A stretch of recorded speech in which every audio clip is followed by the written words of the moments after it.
পৃথিবীর এই যে পাহাড়, এই যে সমুদ্র, এই যে আঁকাবাঁকা রাস্তা, মেঠো পথ, এগুলো কাদের জন্য সৃষ্টি করা হয়েছে?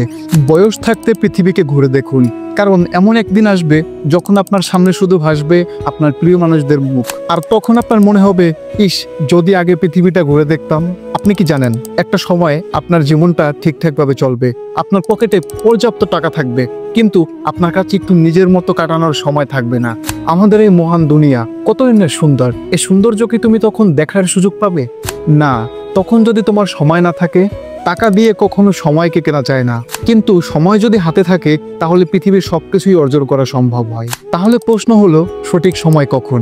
আর উত্তর হলো, সঠিক সময় এখনই। আপনি হয়তো ভাবছেন আপনার অনেক কাজ, অনেক ব্যস্ততা, কখনো সময় পাবেন না, কিন্তু এই ব্যস্ততার মাঝেই একটু সময় বের করে এই পৃথিবীটাকে ঘুরে দেখেন, তাহলে সেই কাজগুলো মনে হবে আলাদা এবং আপনার দৃষ্টিভঙ্গিটাও বদলে যাবে। একটা সময় আসবে যখন আপনার কাছে সবকিছু থাকবে, টাকা, কেরিয়ার, গাড়ি, বাড়ি সবই থাকবে, কিন্তু তখন আপনি যে জায়গাগুলো দেখতে চেয়েছিলেন, যাদের সাথে সময় কাটাতে চেয়েছিলেন, তাদের সাথে আর কখনো সময় কাটাতে পারবেন না, ওই জায়গাগুলো আর কখনো ঘুরে দেখতে পারবেন না। অতএব টাকা পয়সার এত হিসাব করিয়েন না। আপনি যেই বয়সে বা যেই মুহূর্তে এই ভিডিওটা দেখছেন, আপনি এখনই সিদ্ধান্ত নেন আপনার পৃথিবীর কি সৌন্দর্যগুলো দেখা এখনো বাকি আছে। আপনি বেরিয়ে পড়ুন, পৃথিবীর সৌন্দর্যটাকে ঘুরে দেখুন। নতুন জায়গায়, নতুন অভিজ্ঞতায় নিজেকে ডুবিয়ে দেন। আপনার মন এবং শরীর সবকিছুই নতুনভাবে আপনার জীবনকে অনুভব করবে।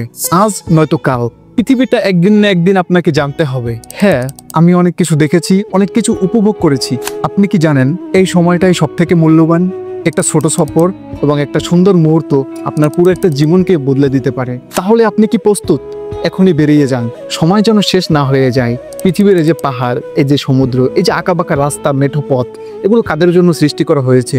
আপনার আমাদের মতো মানুষের জন্যই এত সুন্দর প্রকৃতি আল্লাহ সৃষ্টি করে দিয়েছে। আমরা যদি এই পৃথিবীটাকে উপভোগ না করি, তাহলে এই পৃথিবীটাকে কারা উপভোগ করবে? কে উপভোগ করবে?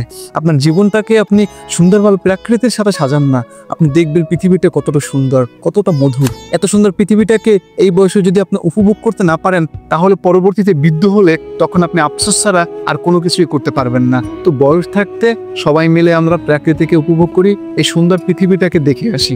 ভালো থাকবেন। ভিডিওটি ভালো লাগলে সাবস্ক্রাইব করে দিবেন। আসসালামু আলাইকুম।